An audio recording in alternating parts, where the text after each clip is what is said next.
Hello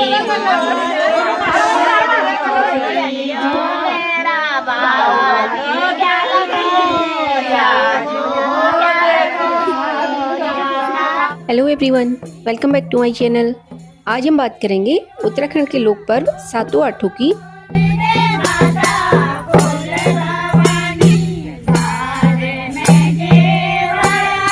इसी के साथ जानेंगे कि बिरुड़े क्यों भिगाए जाते हैं और इसकी क्या कहानी है।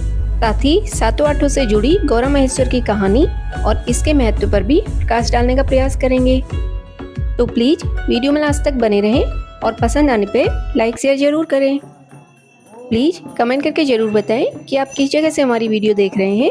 साथ ही चैनल को भी सब्सक्राइब कर लें और बेल आइकन प्रेस करना बिल्कुल ना भूलें।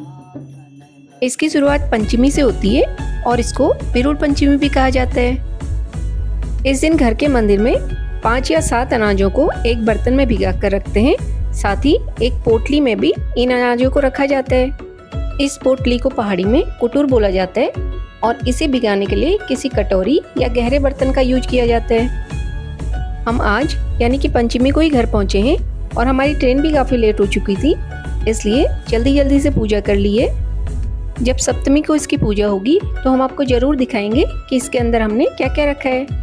सप्तमी को पहाड़ी में सातू बोलते हैं और इस दिन माँ गौरी की पूजा होती है, जिन्हें पहाड़ी में गमरा बोला जाता है। गमरा पर्वतराज की बेटी है, इसलिए पहाड़ों में उन्हें गमरा दीदी भी बोला जाता है। सप्तमी की औरतें निर्जला व्रत रखती हैं और खेतों में जाकर 5 तरह की फसलें जो कि खेतों में उग रही हैं, जैसे कि धान, बल, सौंफ, मक्का, तिल के पौधों को लेकर उससे गमरा माता तैयार करती हैं। फिर गमरा को फल, फूलों, गहनों और कपड़े, पिछोड़े से सजाया जाता है और इसी तरह महेश्वर को भी तैयार किया जाता है। जब धरती के उत्थान के लिए महेश्वर ने गंगा को अपने सिर पर धारण कर लिया और संध्या को भी हिमालय में स्थान दे दिया, जिससे गमरा दीदी उदास रहने लगी और एक दिन महेश्वर ने उन्हें छेड़ दिया कि तुम कितनी काली हो, देखो गंगा और संध्या कितनी सुंदर हैं। जिससे गमरा दीदी नाराज हो गई और कैलाश को छोड़कर धरती की ओर प्रस्थान किया। महेश्वर ने उन्हें बहुत समझाया, लेकिन वो नहीं मानी और बालक गणेश को भी वहीं छोड़ आई। जैसी गौरा धरती पर आती हैं तो धरती में रोशनी फैल जाती है। फिर पहाड़ियों से गांव की ओर आती हैं तो खेत खलिहान में उजाला होने लगता है। खेत से घर पहुंचने पर पूरे गांव में उजाला हो जाता है। गमरा के आने पर जब पूरा गांव प्रकाशमय हो जाता है तो सभी गांव के लोग गमरा के मायके आने से खुश हो जाते हैं और गाँव की औरतें गाना गाने लगती हैं। जब गमरा के आने की खबर उनकी माँ मैना देवी तक पहुँचती है तो वे परेशान हो जाती हैं, क्योंकि गमरा भादों के महीने में मायके आई है। इस महीने पहाड़ों में काफी बारिश होती है और नदी नाले उफान पर होते हैं। वो सोचती हैं, बेटी भादों के महीने मायके क्यों आई, ना तो अभी पुराना अनाज बचा है और ना ही नई फसल उगी है, मैं अपनी बेटी को क्या खिलाऊंगी। वो गमरा से बोलती हैं, असोज में आती तो धान की सिरौली खाती, जेठ में आती तो गेहूं की ऊमी खाती, न कोई फसल है और न कोई साग। मैना देवी की परेशानी देखकर गांव की औरतें थोड़ा थोड़ा बचा हुआ अनाज इकट्ठा कर लेती हैं और उसे भिगा देती हैं और इसी अनाज को गमरा को खिलाया जाता है। आज भी हम सातों आठों पर्व में विभिन्न अनाज ऐसी भिगाते हैं जिन्हें बिरुड़े कहा जाता है। महेश्वर को भी अपनी गलती का एहसास होता है और वो पीछे पीछे गमरा को लेने के लिए आ जाते हैं। महेश्वर गमरा से कहते हैं, देखो गमरा, गंगा और संध्या को मैंने धरती में संतुलन बनाने के लिए धारण किया है। मेरी अर्धांगिनी हमेशा तुम ही हो और तुम ही रहोगी, तुम ही आदि शक्ति हो और तुम ही से यह धरती है। अब मुझे माफ कर दो और घर वापस चलो। गौरा मान जाती हैं और ससुराल जाने के लिए तैयार हो जाती हैं। फिर अष्टमी को गौरा महेश दोनों की पूजा होती है और उन्हें खुशी खुशी विदा किया जाता है। ससुराल जाते समय गौरा मायके वालों को खूब सारा आशीर्वाद देकर जाती हैं। उसके बाद से पहाड़ों में किसी चीज की कमी नहीं रहती और ये धन धानी से भरपूर रहते हैं। इस पूजा से रिलेटेड काफ़ी सारे शॉर्ट्स हमने अपलोड किए हैं, प्लीज़ चैनल पर ज़रूर विजिट करें। बिरुड़ का एक वैज्ञानिक महत्व भी है, जिससे अंकुरित अनाजों को खाने के साथ साथ स्वास्थ्य लाभ भी प्राप्त होता है। आज सप्तमी है और सप्तमी को सातू बोला जाता है। अब हम आपको दिखाते हैं कि इसके अंदर हमने क्या क्या रखा हुआ है। ये पूजा सारी गांव की औरतें मिलकर सामूहिक रूप से करती हैं। इसमें है गेहूं और चना, एक फूल, एक सिक्का, थोड़ी सी दूब, कोई भी एक फल, और एक हल्दी की गांठ। इनकी पूजा करने के बाद गांठ को खोला जाता है और देवी माता को चढ़ाया जाता है। इनके साथ ही डोर और दुबड़ की भी पूजा होती है। डोर को सातों के दिन हाथ में बांधते हैं और दुबड़ को आठों की पूजा के बाद गले में पहनते हैं। खाने के लिए बिरुड़ अलग बर्तन में भिगाए जाते हैं और आठों की पूजा के बाद इन्हें भगवान जी को भी चढ़ाया जाता है और छौंक कर खाया भी जाता है। सातों की पूजा के बाद पोटली को फिर से बांध देते हैं और फिर से भिगाने रख देते हैं। आठवीं या अष्टमी के व्रत के दिन पोटली वाले बिरुड़ को भगवान जी को चढ़ाने के बाद परिवार के सभी सदस्यों को भी पूजा जाता है। इस कुटुर के साथ ननद भाभी का मजेदार खेल भी होता है, जिसमें ननद और भाभी बारी बारी से इसे छुपाते हैं और ढूंढते हैं, और जो नहीं ढूंढ पाता वो अपनी हार मान लेता है।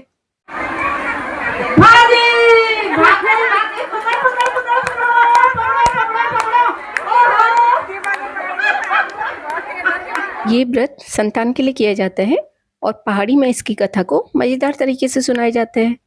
संक्षेप में एक दंपत्ति की 7 बहुएं थी, लेकिन किसी की भी संतान नहीं थी।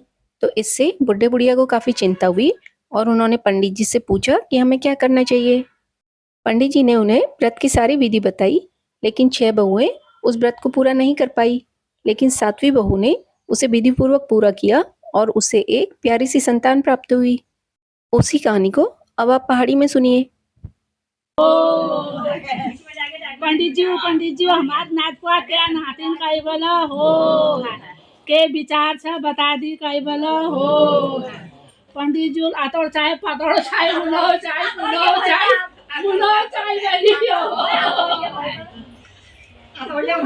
बताओ बहन कृष्ण पक्ष हाल कई बोला हो। पंचमी दिन 5-7 घरन बैठे 5-7 अनाजन मिला भेद बिरुड़ विजया कई बोला हो। फिर 7वें दिन सप्तमी दिन 7वें व्रत करिया कई बोला हो।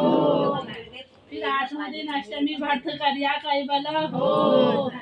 साल भर में तुम्हार नाथ एजाल कई बोला हो। बुढ़ घर आई बुढ़ल से कई बोला हो। बुढ़िया अपन जेठी पाठी बुआर बोला बोला हो। बुआरी बुआर ना धो लिप घस चारे कोण। गमरा के मायके आने की खुशी में हर साल पहाड़ों में ये त्योहार हंसी खुशी मनाया जाता है।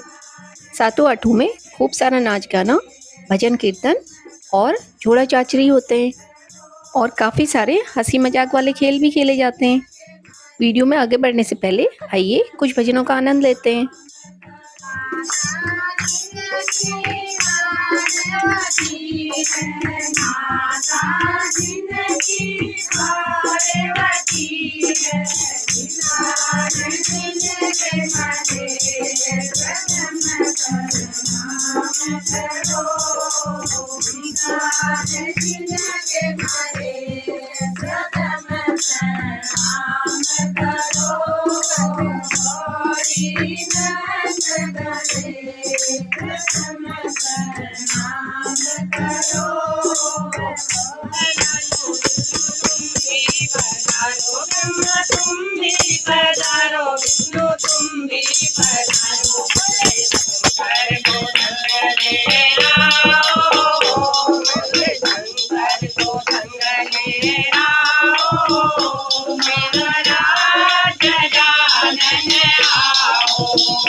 विदाई के समय सारे लोग इनके गले मिलते हैं और अगली साल जल्दी से आने की कामना करते हैं।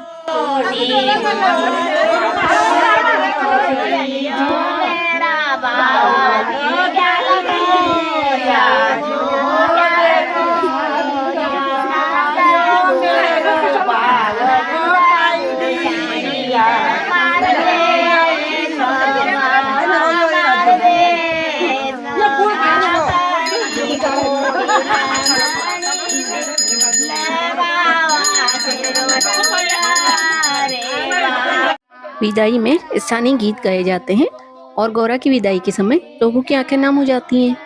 सारे लोग मिलकर इनके ऊपर चावल परखते हैं और उसके बाद इन्हें एक पवित्र स्थान पर ले जाकर इनका विसर्जन कर दिया जाता है।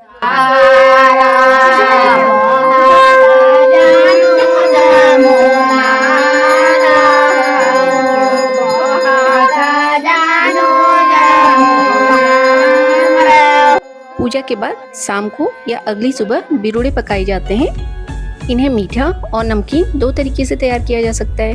हमने इन्हें चाट के रूप में तैयार किया है। ये प्रसाद है, इसलिए बिना लहसुन प्याज के बना है, लेकिन खाने में बहुत टेस्टी है।